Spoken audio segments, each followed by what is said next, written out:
Midnight hazards, a gentle driver, and autumn's whisper. I planned to find you. The intercom hisses, he's downstairs, and he won't leave. Elevator doors slide together. Kadeem's hand stops them.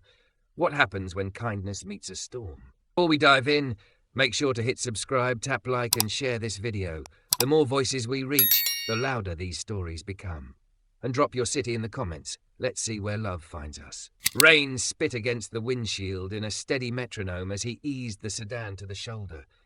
The hazard lights of the disabled SUV pulsed like a heartbeat ahead. Orange, urgent, alone. He was 2 rides from calling it a night, the app nudging him with little dopamine confetti for completing a streak. But the way the driver's side door stayed closed while the passenger door yawned open, like someone too shaken to move, made the decision for him. He rolled down his window a crack. "You okay there?" A woman leaned into the glow, rain jeweled in her hair. She was tall and soft in the places that made dresses look like promises, thick, curvy, the kind of presence that warmed even the cold blue of the shoulder lights. Her voice was steady but thin. "Flat tire, no spare. Phone died at 12%, and apparently 12% means 0 when it's cold." He killed his engine and stepped out, hands visible, voice low. "I'm Kadeem. I drive Uber. I can get you out of the rain first, then we'll figure the rest." She studied him like she was memorizing his face. "I'm Autumn," she said, as if the name carried its own weather. Burnt orange, late light. "Thank you." Inside, the heater turned the air from knife to velvet.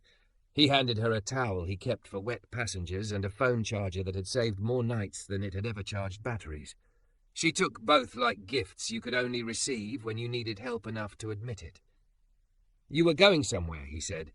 "I was going home," she answered, and then laughed at herself. "Isn't everyone?" He called a tow, gave them the mile marker. 20 to 30 minutes, he told her. Longer if they get stuck at the ramp. She was quiet a beat, hands cupped over the vents, fingers bare and pink. "Do you mind? Would you be able to just take me home? My building has a garage. I can arrange the tow to meet me there." She caught herself. "I'll pay you. Whatever the app says, I'll double it." "I won't take double," he said, "but I can take you." They pulled off the shoulder, the night swallowing the hazard pulse like it was never there. The rain softened from needles to thread. On the radio, some old-school soul track hummed about not giving up before the good part. Autumn watched the city unspool, gas stations like little planets, diners that never closed, bus stops flickering with ad light. Her reflection in the passenger glass looked younger when she stopped worrying and just breathed. "How long have you been driving?" she asked. "On and off, 3 years, he said. "Nights mostly. People talk at night. Easier to be kind when you can't see your own face in their eyes." She turned to him. "Is that why you stopped?" "Because your hazard lights were saying, 'Please,'" he said, and she laughed again, softer this time. "And because my mother raised me to know the difference between being tired and being needed." Autumn folded the towel on her lap like a napkin she didn't want to soil. "Do you always keep towels?" "And water. Band-aids, peppermint gum for nausea, chargers for both tribes. Someone taught me once that preparation is a form of love." "That sounds like something someone's grandmother would say."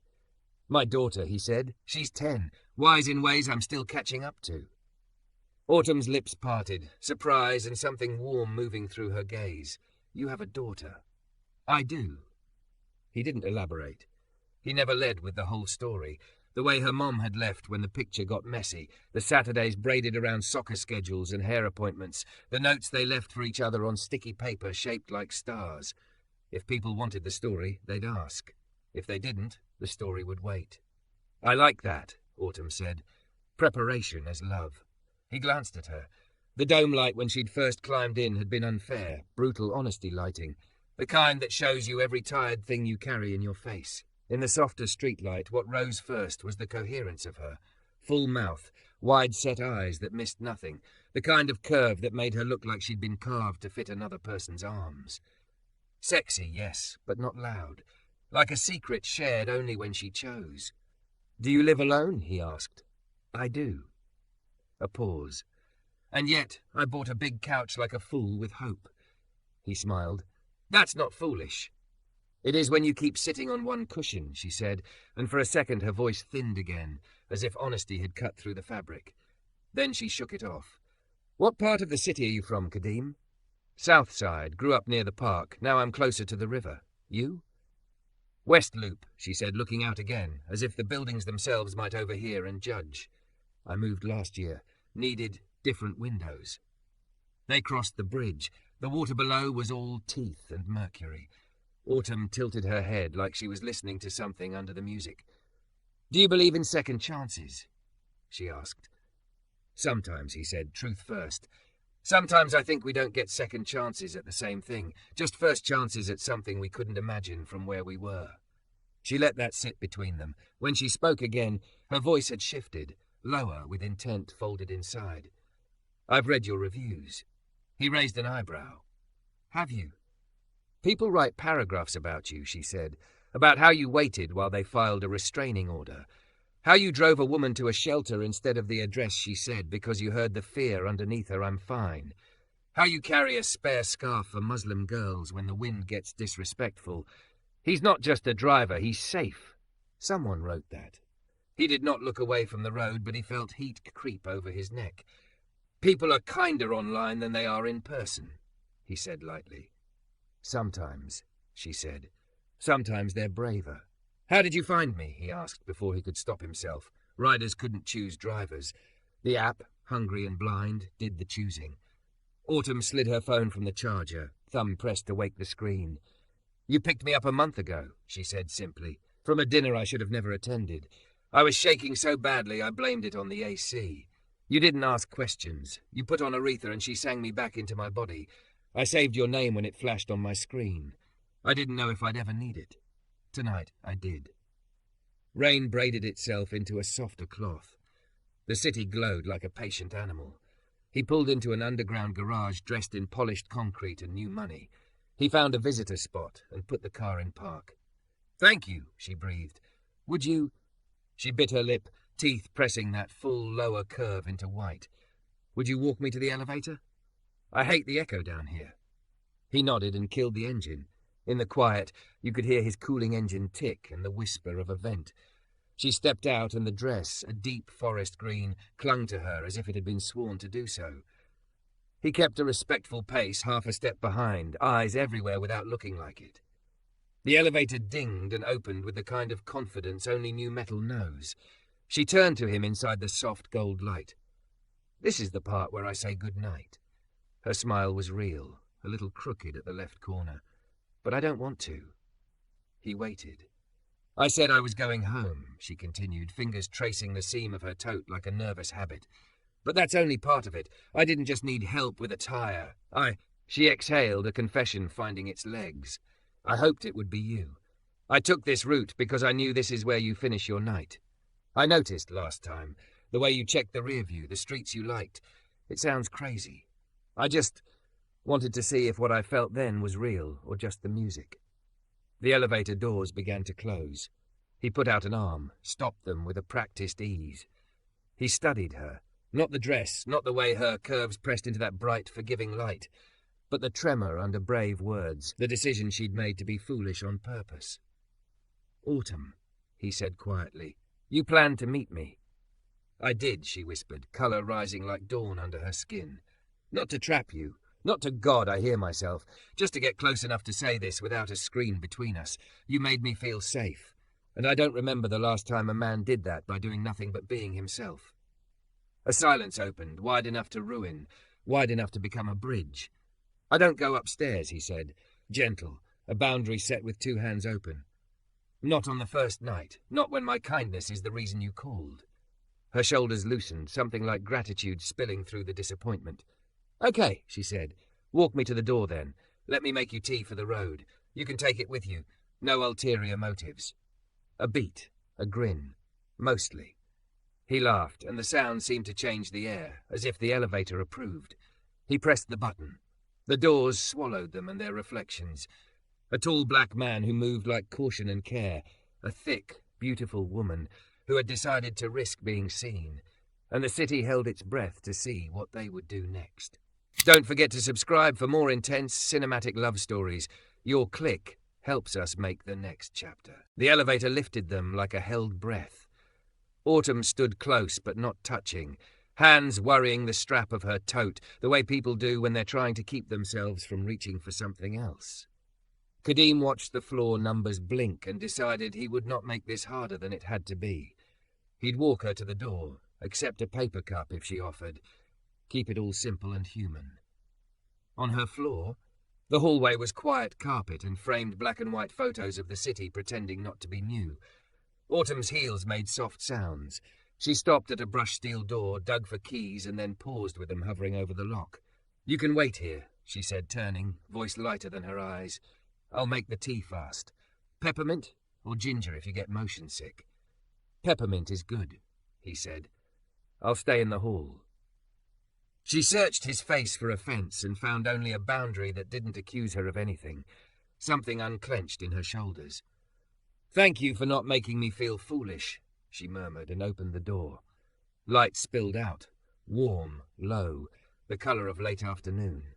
He took in what he could from the threshold without leaning. A large couch that looked like it could keep promises. A fiddle-leaf fig that had survived more than 2 weeks. A small table stacked with books wearing their spines down. No clutter, but not stage-perfect either. The space felt lived in by someone who'd been teaching herself to trust 4 walls again. He texted the tow service their new plan while she moved around the kitchen. The clink of a kettle, a cabinet door opening, the quiet sigh of a tea bag finding its water. He thought of his car cooling in the garage like a horse tied to a post, loyal and bored. "Milk? Honey?" Autumn called. "Plain is perfect." He kept his hands visible even though they were empty, palms out at his sides while he stood near the jam. A hallway camera watched without blinking. A neighbour turned a lock down the row and glanced over with the mild curiosity of the well-insured. Kadeem nodded. The neighbour nodded back. Safe man with a good coat. All is well. Autumn returned with 2 cups, one thick ceramic in her hand, one compostable paper in the other. She offered both. He took the paper, and the way it warmed his fingers felt like a little mercy. "It's silly," she said, smiling. "I know you're not coming in, but I needed to give you something you could carry." "I'll take it," he said. "Thank you." They stood like that, her just inside, him just outside, 2 people gently refusing to pretend this wasn't unusual. She sipped. He sipped. The hallway hummed its neutral hum. "You asked if I live alone," she said finally. "I do. But it's new." He listened. "The dinner last month." She watched the cup rather than him. "It was with a partner from the firm I just left. When I said I was done, he smiled like I'd told a joke. He kept calling it career guidance. He liked to talk about doors he could open while his hand was on my knee." Kadeem felt the old animal in him sit up. He said nothing that would make this story about him. He let the words let themselves out in the air. "I kept thinking I should handle it privately, that if I did everything right, I could leave without starting a fire." She huffed a laugh that wasn't funny. "Then I realized I was already burning. That's when I ordered the ride. You didn't ask me to explain why my hands were shaking. You turned up the music and put a bottle of water within reach like it was no big deal. I slept that night, first time in a while." He set his cup lid against its lip and let the steam find his face. "I'm sorry he did that," he said. Plain words, the kind that make room. "I'm reporting him," she said. The tremor in her voice was honesty, not fear. "HR and legal are involved. I'm not looking for a saviour. I just wanted to know if the world was still capable of giving me a man like you when I needed one." He met her eyes. "I am not a rare species," he said, "but thank you for thinking so." She laughed for real, relief edging it. "You carry a lot for strangers, Kadeem." "My daughter and I play a game," he said, because this part felt truer than anything. "On tough days, we make lists of things we can do that don't cost money. Hold the door. Refill the paper in the printer at the library. Put the cart back. When she was 5, she added, catch the sky in a cup and give it to someone who forgot how to look up. She had a plastic cup in her hand. For weeks I'd find her leaving them on benches." Autumn touched the doorframe like an anchor. "What's her name?" "Zoe." "Zoe," she repeated, and the sound of it was like a small bird landing. "I didn't plan to fall in love with a list of kindnesses, but here we are." He made the mistake of looking directly at her then, Not at the dress or the hair still damp at the ends, not at the curves that any room would make space for. At her, mouth that knew how to be brave, eyes that had moved through a storm and refused to misname it. It hid ache of wanting simple things to stay simple. The elevator dinged down the hall. A maintenance man rolled out a cart and pretended he wasn't eavesdropping. The kettle clicked off behind Autumn, though it had no right to. He realized the second cup was still seated on base heat. She turned, dealt with it, returned. Would you? She took a breath that seemed to calibrate everything inside her. Would you consider coffee? Daylight coffee. No emergencies required. You can bring Zoe. Or not. We could, I don't know, walk to a farmer's market and pretend we'll cook everything we buy. He wanted to say yes without thinking. He made himself ask, what are you hoping for? A chance to make a different story than the ones I keep repeating, she said. A chance to stand next to a man who tells the truth to other people and to himself. I'm not asking you to be anything you don't want to be to me, but I am asking you to let me try to be something to you. He didn't move. He let the words settle in his ribs. Then he nodded once. Daylight coffee, he said. Public place. We take separate cars. You send me a text the night before that says still yes. We keep my kid out of it until I'm sure I'm not introducing her to a revolving door. I can do all of that, she said, relief brightening her face like someone had opened a window. The building intercom buzzed, a low growl that meant the front desk wanted attention. Autumn flinched before she could stop herself. Kadeem tilted his head. You expecting someone? She swallowed. No, but sometimes She shook her head, annoyed at herself. It's probably the tow or my grocery delivery that I forgot to cancel. Answer from here, he said. I'll stay. She pressed the wall panel. Yes? Miss Rowe? The desk attendant's voice came through tinny, apologetic. Mr. Benhart is in the lobby asking to come up. Says he wants to talk. Says it's about work. He doesn't have an access code. Autumn's mouth flattened. Tell Mr. Hart I'm not available. If he refuses to leave, I'll be down with a building manager and my lawyer on the phone. A beat. Understood, ma'am. She let go of the button and blew out a breath she hadn't noticed she was holding. Kadeem felt the hallway shrink around them and then expand again as the possible outcomes shifted. He didn't reach for her. He didn't have to. She reached for his steadiness, the way you reach for a railing in the dark by just standing near it. The intercom buzzed again. Miss Rowe, the attendant said, voice tighter. He's refusing to go. Security is asking if you want us to call the police. Autumn looked at Kadeem, not for permission, but for perspective. He gave it to her straight. What do you want to do, Autumn? She squared her shoulders. I want to file the report tomorrow with a clear head and not make tonight the scene he wants. I want him to learn that there are doors he doesn't get to open. Then tell them that, Kadeem said. She did. The attendant said they would handle it. The line clicked dead. They waited. Each minute wrote a new line in the air. The elevator dinged faintly below, a bell counting decisions. Finally, the panel lit one last time. Ms. Rowe? He's gone. We escorted him out. She nodded, and the relief didn't look like collapse. It looked like someone choosing their spine. Kadeem finished his tea, the last warm mouthful sweeter than he remembered it being. I'm walking you to the stairs now, he said, and she smiled at the joke. Then I'm going. Okay, she said. They moved down the hall together. At the stairwell window, the city lay out like circuitry, all tiny lights doing their small jobs. He paused with his hand on the bar. You're sure you're okay? He asked. I am, she said. Then smaller, truer, I will be. He held out his phone. She typed her number, added her name with a leaf emoji, a private joke that made his mouth curve. He texted back with a simple got you. No hearts, no promises he couldn't keep tonight. Back at her door, she surprised him. She didn't step forward. She lifted a hand not quite to his chest and let it hover, permission, then restraint. Thank you for keeping your lines, she said. It makes me want to keep mine. Daylight coffee, he reminded. Daylight coffee, she echoed. He turned toward the elevator. The doors opened like a yawn. As they began to close, he looked up and found her still watching, framed by her soft light, the big couch behind her like a horizon. The doors slid together on her smile. Somewhere far below, a lobby clock clicked to the next minute. In his pocket, his phone buzzed, a message from an unknown number. Still yes? It read "Wry and Brave" at the same time. He answered before the car reached the garage. Still yes. Saturday arrived like a clean sheet, quiet, bright, and a little intimidating. At 8:03 a.m., Kadeem's phone buzzed. Still yes? He smiled before he could stop himself. Still yes. 10 a.m., Page and Pour on Riverside. Perfect. Separate cars. Bright table near the window. I'll bring honesty. He set the phone down beside Zoe's pancake plate. She cut a careful triangle, the way he'd taught her when she decided at 7 that circles made the best breakfasts and also the most mess. You're smiling, she said, syrup on her lip. I am. He poured more tea. I'm meeting someone for coffee. Someone like a friend? Maybe a friend, he said. I'll know more after coffee. Zoe considered this, then nodded like a judge. Remember our list? I remember.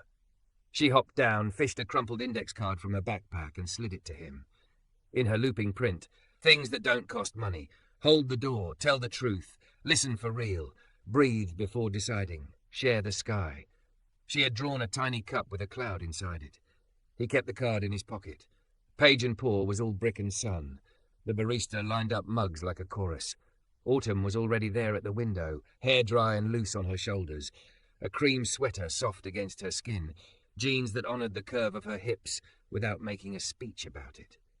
Daylight was kinder than she feared and less forgiving than night, but it revealed what mattered, the coherence of her. She stood when she saw him, then caught herself and laughed. Hi, she said, and the word was exactly the size it needed to be. Hi. They didn't hug. They let the air between them be its own thing. He ordered 2 coffees and a lemon loaf to split. She brought napkins, too many, a small preparation disguised as fussiness. When they sat, she placed her phone face down, a small sign that said, I'm here on purpose. I filed the complaint yesterday, she said without preamble. They took it seriously. HR, legal, the partner committee. Security flagged his name in the system. I switched the lock on my door anyway because I don't believe in single-layer safety. Good, he said. Layers are love. She smiled, surprised how quickly he'd given her a phrase she could hold. I didn't sleep much. Not from fear. From adrenaline. The good kind, I think. The kind that means you chose yourself. I know that one, he said. They drank. The coffee was strong enough to say so. Outside, the river flashed like a coin someone kept flipping. People passed with leashed dogs and ambitions. They watched without judging. I want to tell you something that makes me look a little wild, she said, peeling back a corner of the lemon loaf and handing it to him like communion. Okay. When you drove me last month, she said, I saved your name, and then I looked up your reviews, not to stalk you, to verify a feeling. I made a little map of the places you like to end your night. Public, safe. I told myself if I ever needed to choose a route, I'd choose that one. On Thursday, I did. I wanted to be close to the man who made me feel like my body belonged to me. He didn't flinch. Thank you for telling me. I planned to get close to you, she said, plain as bread. Not to take anything. To give back to someone who didn't ask to be made into a story. I wanted to see if I could be brave in daylight. They let silence do a small job. It finished it well. My turn, he said. I'm careful because I have a kid who watches the way I move through the world and copies it without asking. I'm careful because I've been the man who fixed other people's emergencies and forgot that quiet is also a kind of love I deserve. I liked you Thursday night. I like you more now. And I intend to move slowly enough that we don't mistake adrenaline for belonging. Slow is fine, she said, and the relief in her voice wasn't a collapse. It was a choice. I'm good at work sprints. I'd like to be better at life walks. They walked after coffee. No big plan. Just the river path and a farmer's market that had exploded into tents like flowers. She bought mint, and he bought a jar of honey from a woman who said her bees listened to jazz. Autumn picked up a tomato and pressed it to her nose like a memory. My grandmother used to say you can smell summer if you're patient. She held it out. He smelled summer. Her phone buzzed. She glanced, then showed him a message from a blocked number she'd filed away for evidence. You ruined my career. We could have handled this. She didn't open it. She didn't need to. She exhaled long and even, like someone reading her own pulse. Breathe before deciding, he said, touching his pocket where Zoe's card warmed against his thigh. She breathed. Decision. I don't answer. I forward to HR, then I buy peaches out of spite and joy. Good decision. She bought 3 peaches. One she handed to a kid with shoelaces untied. Careful, she told him, kneeling, fingers quick and competent as she tied the bow. Loop, loop, cross, pull. They sat on a bench near a man playing saxophone. The river tossed little squares of light onto their faces. Autumn tore her napkin and made a list on the back with his pen. Things that don't cost money, she wrote. File the report. Change the lock. Invite kindness to coffee. Say still yes. Buy peaches. Share the sky, he added, and drew a tiny cup with a cloud. She laughed, startled into sweetness. They traded small stories that left the big ones intact. He told her about the car seat negotiation phase of parenting and the way Zoe called turn signals blinker promises. She told him about the first time she realized she was allowed to want a job that paid insanity. He didn't ask about her ex. She didn't ask about the woman who'd left. They were not skipping. They were planting. Some truths need roots before they can stand. At noon, the market thinned. He walked her back to her car in daylight that told the truth without being cruel. The tow company had returned her SUV to its garage. A mobile mechanic had finished the job that morning. Autumn opened the trunk. Inside, neat as a sermon, sat a roadside kit she'd bought that daybreak. Compressor, reflective triangle, gloves. Preparation is love, she said, a little sheepish, a little proud. He held up the gloves. Blue looks good on you. Everything looks good when I'm not afraid, she said, and the sentence hung between them like a new bridge. They stood with the trunk open, the city swarming around them without intruding. She folded the last of the plastic packaging, tucked it away as if tidiness could multiply safety. Sometimes it could. Then she closed the trunk and turned to him. May I? She caught herself, breath steadying. May I hold your hand for a minute? Consent clearly requested. Yes, he said, because yes deserved to be plain. Her hand fit his like a decision that had been waiting for language. Warm, soft, strong. He felt the absence of rush. He felt the miracle of being exactly where he said he would be. Slow, open, true. I have one more wild plan, she said after a while, smiling with her mouth closed like a kid keeping a secret. I want to make you dinner, on a night you choose. You don't have to come upstairs. There's a community room with glass walls and bad art where I can set a table, 2 plates. You can leave at any time and I won't call it a failure. I just want the practice of cooking for someone who doesn't take what isn't offered. He almost said yes right there. He remembered Zoe, the revolving door he'd promised not to build. Text me 3 dates, he said. I'll pick one. And before then, we take one more walk like this. No plans, so I know my yes lives in real time. Deal, she said. Here's a bonus. I'll send you a picture of the menu ahead, and you can veto mushrooms. I would never veto mushrooms, he said. But cilantro is a war. She pretended to weigh this. Compromise. We invite lime to the party and keep cilantro on the porch. He laughed, and it felt like a door opening to a room that already knew his name.